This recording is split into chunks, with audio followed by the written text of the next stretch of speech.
So a very warm welcome once again to the students of class 8, and today we are here to discuss, probably summarize the topic kinds of sentences based on structure.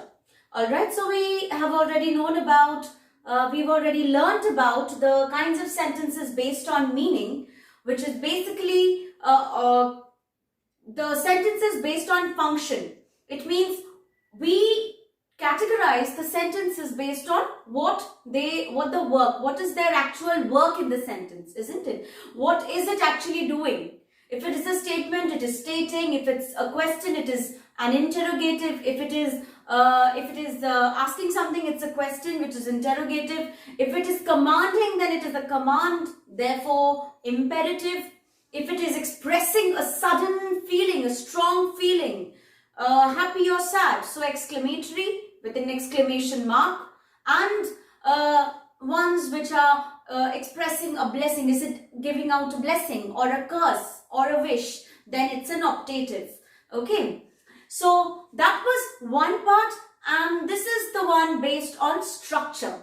All right, how is the sentence constructed? By structure we mean that what are the elements, with what with what phrases or with what groups of words do we form sentences. All right, now let us check this out. We all know the very first thing when we learn about sentences, a sentence is made up of subject and a predicate. Then we call that a sentence, isn't it?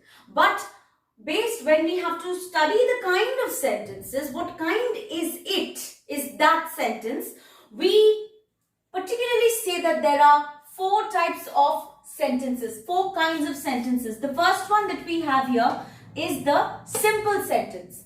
Okay, so simple sentence are those sentences, simply put, that has one subject or one predicate. Or in other words, it might have one finite verb like the action word or the auxiliary verb, action verb or the auxiliary verb, or it is a one independent clause. It has to have one finite verb, and it has to be one independent clause, or it can be one subject or one predicate. Now there are times it might have two subjects as well, but then it changes though. Okay, then the kind, it changes. Okay, and for example, the simple sentence, look at this sentence out here. His courage won him honor. His courage won him honor. Now this over here, his courage, is your subject, and this entire thing, won him honor, is your predicate. So if we take this completely, it is giving out a complete sense, it is making complete sense, hence it is an independent clause. So this is one independent clause completely, and your finite verb out here is one.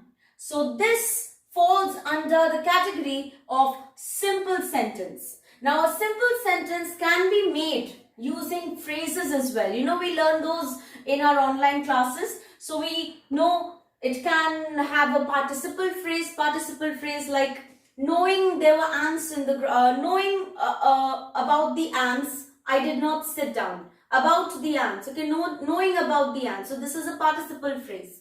Okay, no finite verb in that.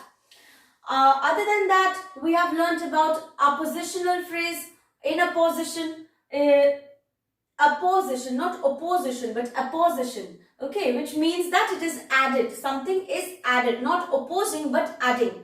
Okay, so we've learned those in our online classes as well, appositional phrases. Then we can use adverb phrases, noun phrases, adjective phrases, or adverbs, nouns, adjectives in order to create a simple sentence. Okay, so that is your simple sentence, the very first kind, which will have only one independent clause with the finite verb and one subject. Okay, now if we move on to the second one, we would see we have over here the compound sentence. Okay, this is the second kind, compound sentences. That will definitely consist of two simple sentences. Okay, two simple sentences, own subject, two simple sentences having their own subject and own predicate. Okay, so in other words, it should contain either two independent clauses or more. It can two independent clauses or more. And those two independent clauses would be joined with a coordinating conjunction. Coordinating conjunctions that add one idea to another idea. But both of these ideas should be of the same order or same rank. Now these two independent clauses, which are the ideas, okay, it should make complete sense, have their own finite verbs, which is one each finite verb with own subjects, each subject obviously own predicate. You have the finite verb, so from there starts the predicate. It should have that. And they have to be of the same order or same rank or same kind, alright? Like they are giving out the same idea, same notion. Now the one that has two independent clauses is known as a double compound, and the one has more clauses, more than two, that is known as the multiple compound sentence. Okay, now let us look at the example. The moon was bright and we could see our way. The moon was bright, we could see our way. Now the first, this is one independent clause out here, the moon was bright. The second independent clause that we have is we could see our way. Okay, so these two are independent clauses. Fine, this is justified. They have their own finite verbs, like the first one has was as its finite verb. The second one has could see as their finite verb, right? So they have their own subject. Each, the moon over here is one subject, we is another subject, and the most important thing, that why they are known as compound sentence, because they are joined together by a coordinating conjunction and. Okay, now other than and, in your grammatry books itself, we find there are other coordinating conjunctions like for, yet, but, so, nor, neither nor, but also. Okay, so these all are your coordinating conjunctions used to create compound sentences, all right? The third one that I would like to discuss over here is the complex sentence. Okay, so we've done simple, we've done compound. Compound generally talks about a mixture of two, right? A mixture of two. But over here, complex sentence. It's a bit difficult to understand, hence the name complex, right? So now in a complex sentence, each part of the sentence must be a clause. Okay, each part of a sentence must be a clause. For example, it has to have one independent clause, two or more dependent clauses. So one independent clause is a must, not two. Then it would be a compound sentence. One independent clause and two dependent clauses. Now it can be joined using subordinating conjunctions. Subordinating conjunctions. Who? What? Yes. So that brings us to discussing what independent clause and dependent clause is. So unless and until you understand completely what an independent clause and a dependent clause is, you won't be able to understand the entire concept of kinds of sentences based on structure. So moving on to that, independent clause, I'd like to state, should have one subject and one predicate. Alright, so that makes it an independent clause. What should it do? It should stand alone as a sentence. It means that it should have complete sense. If it stands alone, it's an independent clause. It can also be a multi-clause sentence, meaning which it can have independent clause, it can have a dependent clause, like it can be a multi-clause sentence. Even if it is a complex sentence, it is then also known as an independent clause completely. It can be a multi-clause sentence. And it should use coordinating conjunction for joining. Okay, it could use and, it could use but. Okay, you will not have a subordinating clause joining an independent clause. All right, you won't do that. The independent clauses are joined using coordinating clauses. All right, coordinating conjunctions. All right. The second one you have is dependent clause. You should remember this. Now, it should also have a subject and a predicate. A clause means that it needs to have a subject and a predicate, which is a finite verb. All right. A clause, definitely has all of this. That is why it is different from a phrase. And we already have studied that there are three types of dependent clauses: noun, adjective and adverb clause.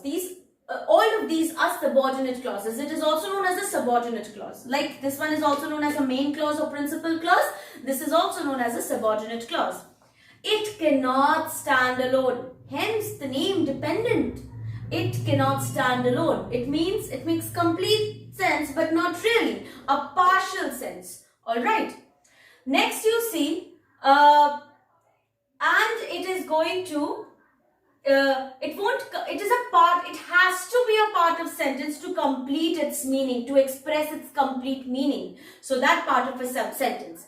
And another thing that is important in a dependent clause is that it should be joined using a subordinating conjunction. It is a must with a noun, with an adjective or an adverb clause. It's a must that subordinating conjunction should be joined. Okay.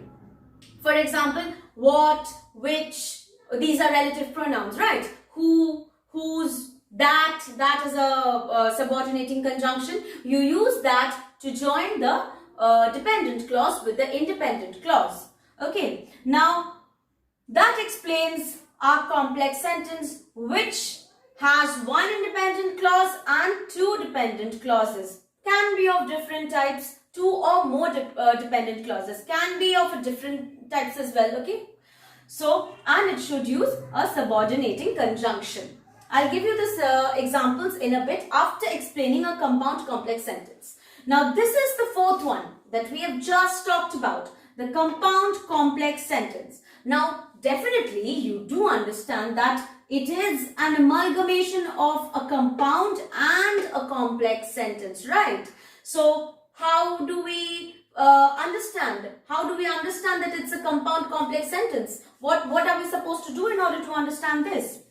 Now, only we have to know that this sentence should contain two main clause or two independent clause or two independent clauses plus two or more dependent clauses. So it is indeed a compound complex sentence, right? So which has two main clause or independent clauses and two or more dependent clauses. Alright, now I'm going to give you the examples of complex sentence and compound complex sentence. Now regarding the examples of complex and compound complex sentence. Now over here I have the complex sentence where it is supposed to have one independent clause and two dependent clauses or more than that. Let us look at this sentence. As the boxers advanced into the ring, the people said they would not allow them to fight. As the boxers advanced into the ring, the people said they would not allow them to fight. Okay, now over here the main clause stands as the people said. Okay, the people said is the main clause. What did the people say? That is what we want to understand, what we want to know. Okay, and therefore that is the main clause. Our focus is on that clause, that people said. As the boxers advanced into the ring, that is adverb clause. What did they do? They advanced into the ring. Okay, adverb clause. They would not allow them to fight. Subordinate noun clause. What did they decide to do? They would not allow them to fight. The people said, okay, as the boxers advanced into the ring, the people said they would not allow them to fight.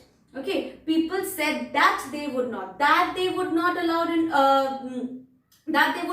them to fight. Definitely this is your noun clause. It has a that. As the boxers advanced into the ring, it is talking about they are going somewhere into the ring. All right, going into the ring. So it is an adverb clause, definitely talking about the place. So you understand these two are subordinate clauses and therefore the rule applies out here. There is one independent clause and two or more subordinating clauses. All right, joined with subordinating conjunctions as and that.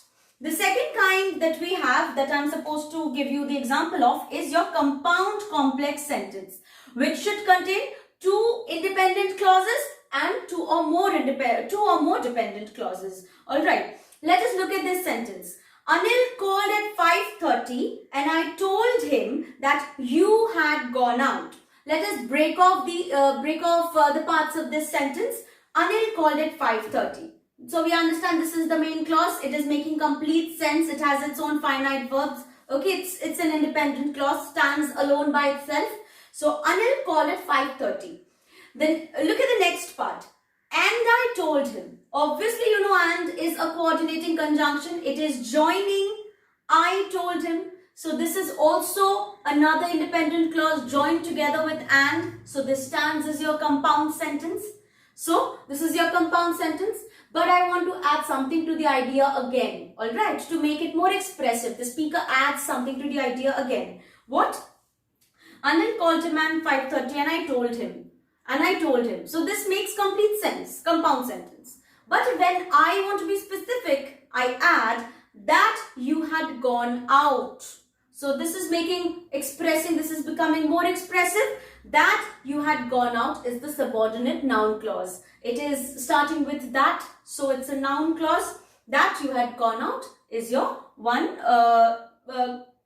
subordinate. So it can be called as a compound complex sentence. Complex because it is being added with a subordinate clause. Okay, so subordinate clause is added to the main clauses. So it's a compound complex sentence. Sometimes it may have more than that. Okay, more than the two subordinate clauses and two main clauses. Alright, so whatever it is, it will tick off all the boxes of becoming a compound complex sentence. So these are the four kinds of sentences that we have learnt about. It's your simple sentence, then we learnt about the compound sentence, complex sentence and compound complex sentence. So I hope this has probably cleared your vision, cleared your understanding of kinds of sentences based on structures. Now after this, I would be discussing a bit about analyzing simple, compound and complex sentences. So right now I'm going to analyze the three kinds of sentences, which is the simple sentence, compound sentence, complex sentence. I haven't mentioned compound and complex because we are analyzing them anyhow. So you would get to know how to analyze them anyways. Now, regarding simple sentences, we all know that it should contain a subject and a predicate, which means the simple sentence is two parts. Now, the subject is usually a noun. The noun in the sentence, for example, if I take this sentence, the two sentences out here, new brooms sweep clean and the flames spread everywhere. Brooms out here and flames out here, these two are nouns. So they form as the subject. But the subject, if it only takes the noun, it is known as the subject word. Okay, but most of the times what do is we also add the article along with it. So the article is also taken together with the subject word. Okay, for example, the flames out here. If I say that what is the subject, we say the flames. So there is no issue in writing the article with it. But if there isn't an article and there is something else, then what do? What do we call it? We call it enlargement or attribute over here. Okay, so the subject, if it contains an enlargement or an attribute which is not an article like a, an and the, it is not one among those. Obviously they all are determiners. So if it is not an article, then what happens? We also take them together, but then we mention that these are attributes. Okay, for example, the adjective, the participle, like possessives, both in noun case and as in possessive adjectives. Then in apposition, William Shakespeare, the poet, this is an apposition. Infinitive, okay, to excel, a desire to excel, a desire. To excel is your infinitive. Okay, so that is all a part of your subject. Phrase, at times a phrase is also a part of it. So any adjective like a good girl, okay, participle, opened, the crying child, okay, so that all forms as the part of the subject. And then the predicate. Now predicate is made up of many words and definitely your finite verb. So a predicate may contain adverbs. It should contain the complement of the verb. obviously we've learned about complements. Now the complement includes pronouns. It can include a noun. It can include an infinitive. It can include phrases. In case of transitive verbs, if the verb is a transitive, if you come to know the finite verb in the simple sentence is a transitive, it should contain direct and indirect object. Okay, and if it is an intransitive verb, it will only have the verb written. The verb will suffice. So this is how you understand that this is a simple sentence. Okay, if it has any of these elements that I have just mentioned. New brooms sweep clean. Let us analyze these two. New brooms sweep clean. Brooms out here is your subject. It's a noun. Definitely it contains nouns or pronouns. Okay, the subject. Then you have new. New is an adjective. It is an attribute, okay, or an enlargement. Sweep is your finite verb. Sweep is your verb out here, finite verb out here. And sweep clean. Okay, this is definitely an incomplete verb. Okay, sweep, because it needs something to be completed. So we add another adjective. I told you it can have adjective as I've not written it over here, but then it can also have an adjective as a complement. Okay, like here, sweep clean. Okay, like look at this. The flames spread everywhere. The flames. This is the subject, obviously. It has the article along with it, which is taken in the subject word. Okay, the noun. Spread everywhere. Spread is your verb. Okay, spread. The flames spread. This is also an incomplete verb, and everywhere is your adverb. Okay, so this is how you analyze simple sentences. Now moving on to analyzing the compound sentence. Now the very first thing that you need to do if you have to analyze the compound sentences, find out the number of clauses and then find out the kind of clauses. How many clauses are there? What kind are those? Is it a subordinate? Is it a main clause? And then you will get, definitely you don't have subordinate clauses out here. So main clause, how many main clauses are there? It is a double main clause. It is a double one or a multiple one. Remember, with two main clauses a double and more than two a multiple. You understand those. Then you talk about the conjunction. What conjunction is it? Definitely a coordinating conjunction. Then also you can categorize the kind of conjunctions. Is it in addition? If it is and, then it adds to it. If it is in contrast, it could add a but to it. Okay, so but.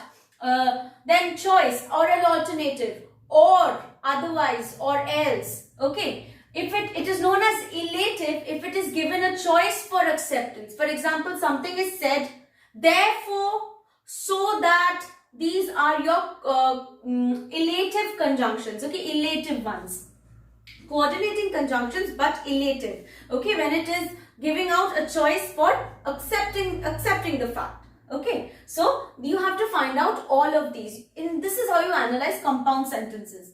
Now there can be rare cases when I usually tell you that you can omit the repeated words in the when you join sentences, you omit the repeated words. I do that, right? I tell you. But there are rare cases where subordinate clauses like where, subordinate conjunctions like where and when can be used. Okay. So I'm not giving you an example. Both has to be a simple sentence with a standalone independent clause. And if they are joined with where or when, it means that these are compound sentences only joined with where and when. Okay, doesn't become a complex one because it has to tick off all the rules. Sometimes the common subject and common verb, they are not omitted. The thing that I was talking about. For example, some praise the work, some praise the architect. Okay, so we are focusing on, we are emphasizing the thing that the person is doing. Some praise, the subject is doing praise, some praise. So we don't omit that. For example, he chid their remarks, chiding, the past tense of chide. Okay. He chid their remarks, but he relieved their pain. He chid their words but relieved their pain. Chided meaning to rebuke, or he rebuked their words but relieved their pain. Here we cannot omit anything, right? Relieved. Both are of the same subject, but we don't omit because it's saying different things. So here it doesn't even though it's a common subject, the words are not omitted, okay, because the verb is different. So that is how you analyze compound sentences. Last but not the least, we will analyze complex sentences. The very first thing that you're going to find out is the principal clause. Which is the principal clause? Where is the focus? Which is the clause that makes complete sense out here? Which can stand alone by itself? So that is your principal clause. The second one that you should find out is your subordinate clause. Okay, how many subordinate clauses are there? Which is the subordinate clause? And what is its relation to the principal clause? Is it a noun? Is it an adverb? That is how you find out that how is it related to the principal clause, or it's an adjective in that way. Okay. So these two are the main things that you should do while analyzing a complex sentence. Then there is a third kind of sentence, a complex sentence that will have a subordinate clause within the subordinate clause. Okay. For example, I think that he has destroyed the letter which you sent there. Okay, so speakers can express themselves in many ways. Okay, you don't think while you speak, is it this clause, is it that clause? But from now on, you're going to do that. That is like an experience that you would have. I think that he destroyed the letter which you sent there. See, I think is your principal clause. That he destroyed the letter, obviously a noun clause because that is over here. Which you sent there, adjective clause. So two subordinate clauses. There is, see, this is one subordinate clause joined with think. But I think which you send there, that is not what we want to say. There is no relation with which and I think. Okay, which you send there. The relation is between the adjective clause and the noun clause. We are talking about the letter which was sent there. Okay, so there is a subordinate clause within another subordinate clause. So this is also a complex sentence. Okay, so this is how you analyze all three kinds of sentences. Hope this has been quite beneficial for you all to clear out the concept that we took up in online classes, and as well, this is going to help you a lot in many ways, children. So thank you for listening, and stay tuned for the next video that will come up. Thank you.